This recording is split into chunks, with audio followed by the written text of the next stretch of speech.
So one of the things that's really interesting about being in Indonesia, anywhere, whether it's Sumatra where I am now or Jawa, is just the fact that if you're even in a farming village of some sort, you'll see places like this. This is an ordinary restaurant. It's not extremely fancy.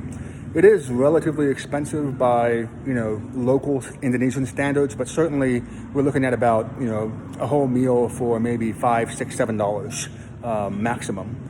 And that's if you order multiple dishes. So again, very reasonable prices. And yet, look at this, how beautiful this place is. I feel like it's all wood for the most part. And, obviously Jepara in Jawa has a reputation for good wood, for good woodwork. And, you're looking over here and there's actually 3 levels. I'm on the second level. There's another level up here.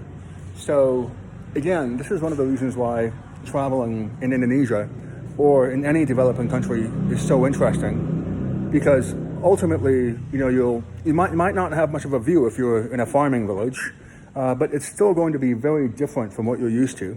And you also notice in much of Asia, everyone caters to children.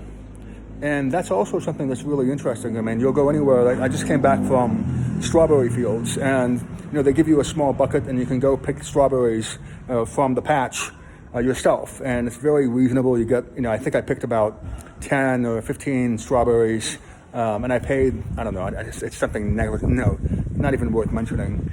And so those are the interesting things you can do here when you travel to a place that doesn't have a lot of tourists. And for the most part, if you do want to go to a place that's not tourism infested, you're probably going to have to go to a mountain town somewhere like here in Berastagi.